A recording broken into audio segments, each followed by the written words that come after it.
자, 다 같이 큰 소리로 한 번 더 읽어보겠습니다. 시작. 사람을 죽이지 마라. 아멘.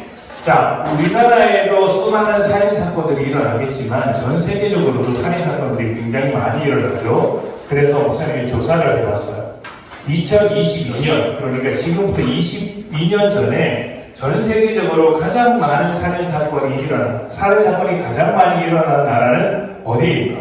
조사를 해봤어요. 3위, 어디일 것 같아요? 3위. 미국. 3위는 콜롬비아였어요. 와, 겁나. 1년에 14,159건. 그러니까 하루에 50명 정도 되는 사람이 죽는 거예요. 지금도 누군가 살인을 저지르고 있는 아주 무서운 나라. 자, 그러면 이게 세 번째, 1등이에요. 두 번째는 어디일까요? 우리나라? 우리나라. 두 번째는 멕시코. 미국입니다. 미국이었어요. 자, 22,941건. 굉장히 많이 일어나죠? 엄청나게 많이 일어난 거예요. 자, 마지막으로 1위는 어디일까요? 멕시코. 대한민국. 1위는 멕시코였어요.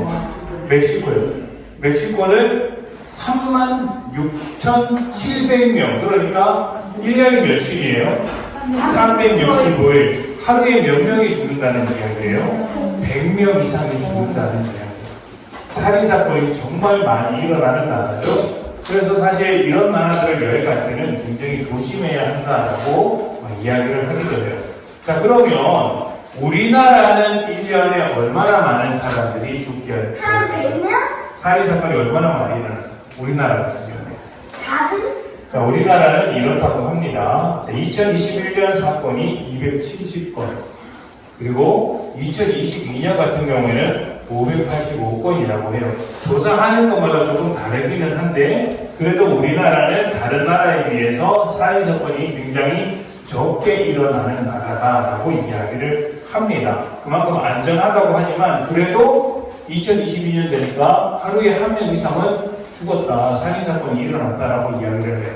이게 사고로 이렇게 누가 목숨을 잃어버리거나 병으로 죽은 사람을 말하는 게 아니라 사람이 고의적으로 사람을 죽인 사건만 따져서 이렇다는 거예요. 굉장히 무섭죠? 그러면 여러분, 자, 사람이 사는 곳마다 전 세계적으로 이렇게 많은 살인사건들이 일어나고 우리나라에서도 살인사건이 일어나는데 살인사건은 왜 일어날까요? 사람이 싫어. 원수 때문에? 사람들이 왜 살인사건을 저지르게 되었을까요? 무슨 마음을 가지고 있게 된 걸까요? 나쁜. 바로 다른 사람을 미워하는 마음이에요. 이 미워하는 마음에 대해서 예수님께서 하신 말씀이 있어요. 자, 말씀을 이번에 한번 찾아볼게요. 자, 이번에 말씀을 찾아볼 거예요. 덮으세요. 덮는 거예요. 덮어야 돼요. 덮으세요. 손도 끼워놓지 말고 덮으셔야 합니다. 손 떼세요. 만세. 만세. 그동안 찾았던 거랑 다른 걸 찾을 거기 때문에. 자, 준비.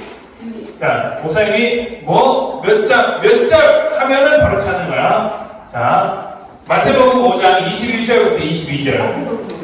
마태복음 5장 21절부터 22절. 자, 마태복음 5장 21절부터 22절 말씀.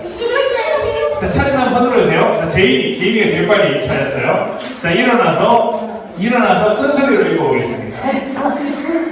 자, 정한이 앉으세요. 자, 시작! 살인하지 마라. 누구든지 살인하는 사람은 재판을 받을 것이다. 나는 너를 받았다고 너희가 들었다. 22절이요. 그러나 너는 너희에게 말한다. 자기 형제에게 화를 내는 사람은 재판을 달려서 살 것이며 자기 형제에게 나쁜 말을 하는 사람도 사람들이 법정에 설 것이다. 또한 자기 형제에게 거부하고 하는 사람은 지옥불에 던질 것이다. 네. 자, 예수님께서 이렇게 말씀하셨어요. 예전에는 살인하지 마라. 누구든지 살인을 하는 사람은 재판을 받을 것이다 라는 계명을 받았다고 너희가 들었다. 10계명을 이야기하는 거예요. 10계명에 살인하지 말라는 이야기가 있었습니다. 근데 예수님은 여기서 한 번 더 이야기하시는 거예요. 그러나 나는 너희에게 말한다. 자기 형제에게 화를 내는 사람. 재판정에 설 것이며 자기 형제에게 나쁜 말을 하는 사람도 살인죄의 법정에 설 것이다. 또한 자기 형제에게 바보라고 하는 사람도 지옥불에 던져질 것이다. 여기는 형제는 꼭 우리 가족, 내 형제, 자매, 뭐 언니, 오빠, 형, 동생을 말하는 게 아니라 내 친구, 내 이웃, 내 부모님, 뭐 이런 사람들 다 이야기를 하는 거예요. 내 주변에 있는 모든 사람들, 그 사람들에게 뭐 하는 사람? 화내는 사람, 나쁜 말 하는 사람, 바보라고 하는 사람, 이런 사람들도 똑같이 살인한 사람과 똑같이 심판을 받을 것이다, 재판을 받을 것이다, 이렇게 말씀하고 계세요. 자, 그러면 여러분 한번 생각을 해보세요. 살인하고 화내는 것, 그리고 살인하는 것과 화내고 욕하는 것이 똑같은 잘못이라고 하는 게 여러분 이해가 되세요? 똑같은 심판을 받는다고 했어요. 약간 이해가 되긴 되는데. 왜 그럴까요? 우리는 보통 살인을 저지르면 재판을 받죠. 또 다른 사람과 다퉈도 재판을 받아요. 살인한 사람도 사형, 그리고 재판을 받은 사람도 사형이라고 한다면 그건 공정한 것일까요? 좀 이상하죠? 네. 왜냐하면 살인이 더 큰 죄라고 생각하기 때문이에요. 근데 예수님은 좀 다르게 말씀하셨어요. 예수님은 둘은 모두 다른 행동이지만 사실은 똑같은 마음에서 나오는 거야 라고 하시는 거예요. 그 마음이 뭐예요? 미워하는 마음이라는 거예요. 이 미워하는 마음이기 때문에 어떤 사람은 그 마음을 가지고 살인을 저지르고, 또 어떤 사람은 뭘 해요? 욕을 하고, 또 어떤 사람은 화를 내고 한다는 거죠. 미워하는 마음이 문제인 거야 라고 가르쳐 주신 거예요.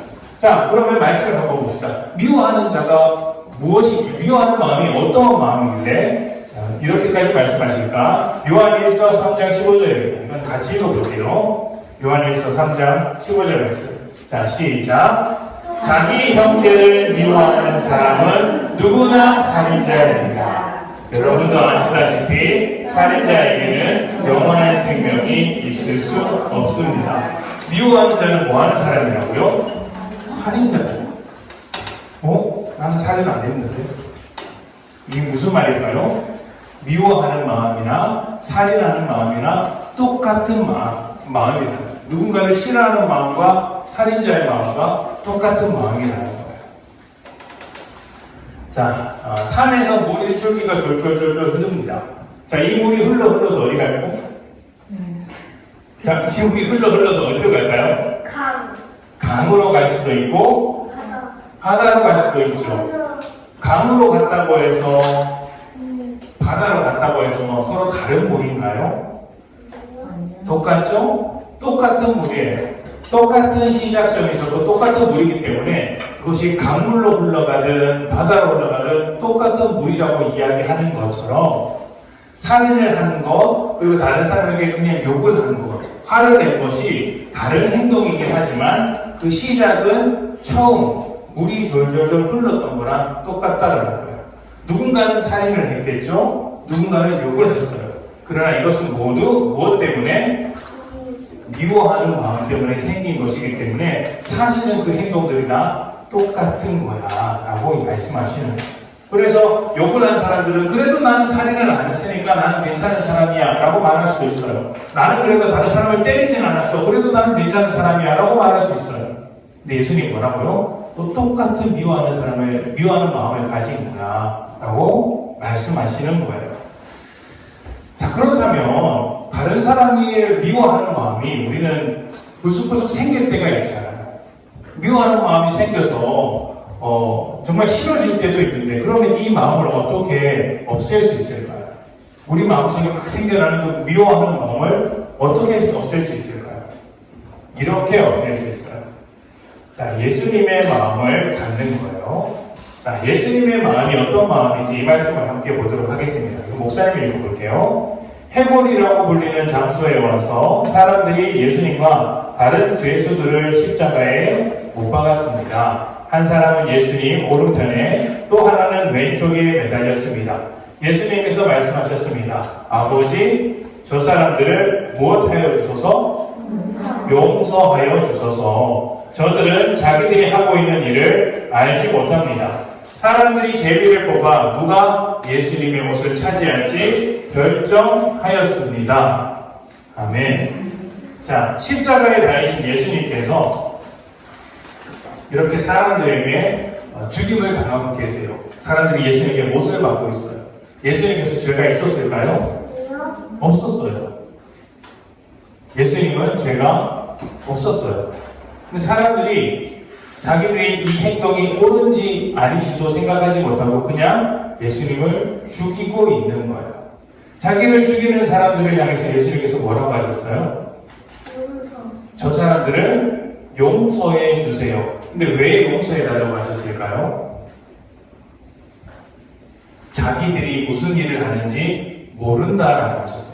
다시 말하면 저 사람들 참 불쌍한 사람들이에요. 자기들이 나쁜 일을 하고 있는데도 불구하고 나쁜 일을 하는지 몰라요. 저 사람들이 잘못된 일을 하고 있는데도 잘못하고 있는지조차 몰라요. 얼마나 어리석은 사람입니까? 불쌍한 사람입니까? 그러니까 저 사람들을 용서해 주세요라고 자기를 죽이는 사람들을 위해서 바로 저 자리에서 직접 기도하셨던 거예요. 사람들은 저렇게 하면서도 예수님이 죽으신 다음에 남겨진 옷을 누가 가져갈까를 고민했지만 예수님은 저들을 미워하지 않으시고 용서해 주셨다라는 거예요. 이 마음, 예수님과 같이 저 사람을 불쌍하게 생각할 수 있는 마음이 있다면 여러분은 그 어떤 사람도 미워하지 않을 수 있어요. 막 싫어하는 사람이 있을 수가 있어요. 그 사람을 불쌍하게 생각할 수 있다면 미워하지 않을 수 있는 거예요. 진짜로 그렇게 살아갈 수 있는 사람이 있을까요? 한 사람을 제가 소개해 드리려고요. 자, 이분의 이름이 무엇일까요? 충격적이군요. 누가 봐도 남자예요. 누가 봐도 남자예요. 누가 봐도 한국 사람이에요. 자, 이름이 무엇일까요?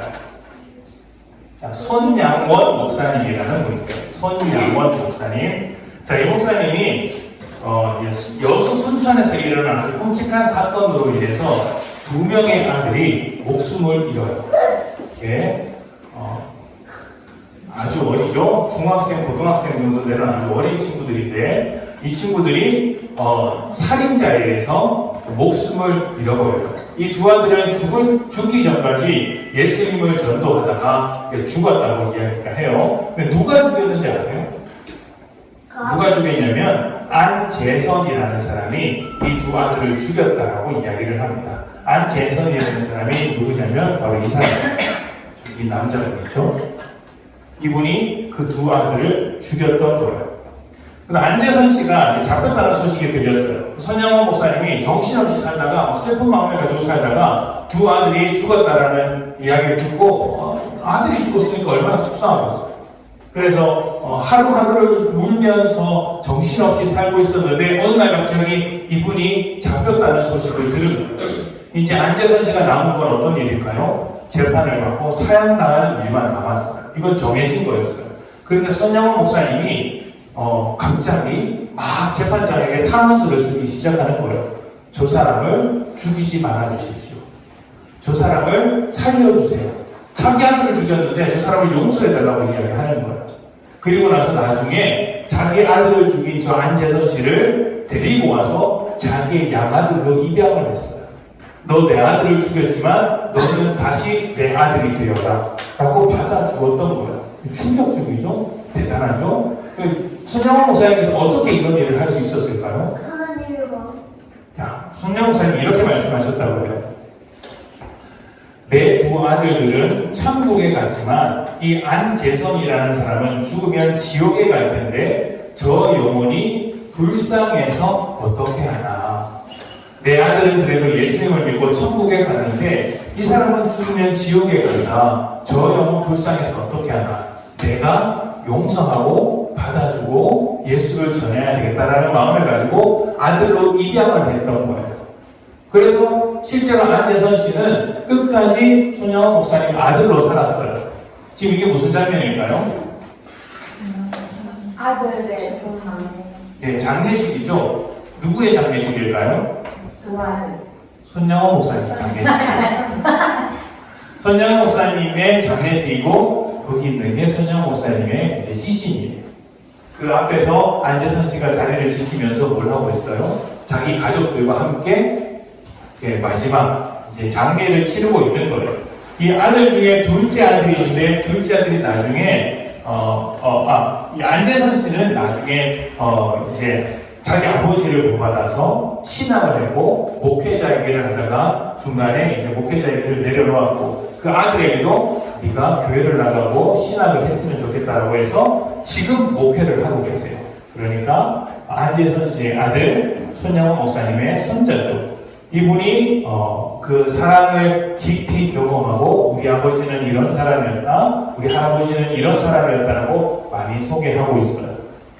우리도 용서하기 너무 힘든 사람이 있을 수 있어요. 손양원 목사님 얼마나 마음이 속상했겠어요. 두 아들이 죽었는데 너무 속상하겠죠? 그런데 그런 아들을 죽인 사람을 불쌍히 여기는 마음, 예수님의 마음을 품으니까 어떻게 돼요? 그 사람을 용서하고 변화시키고 살인자가 아닌 사람을 구원하는 사람으로 살아가게 만들었어요. 사람들이 많이 이야기를 해요. 사람들은 변하지 않는다. 야, 사람은 변하지 않아. 사람은 아무리 노력해도 변하지 않아. 그러니까 마음에 드는 사람하고만 만나. 마음에 드는 사람하고만 친하게 지내. 저 사람은 안 변해. 나쁜 놈은 끝까지 나쁜 놈이고 좋은 사람은 끝까지 좋은 사람이야 라고 말을 해요. 예수님 믿는 사람은 안 그래요. 예수님 믿는 사람은 아무리 나쁜 사람도 예수님을 믿기만 하면 변할 수 있어 라고 이야기할 수 있어요. 실제로 그렇기 때문에 살인자가 변화된 이를 보듯이 우리에게 예수님의 마음이 있다면 세상에 변화시키지 못할 사람은 없어요. 오늘 말씀의 제목이 뭐라고 했어요?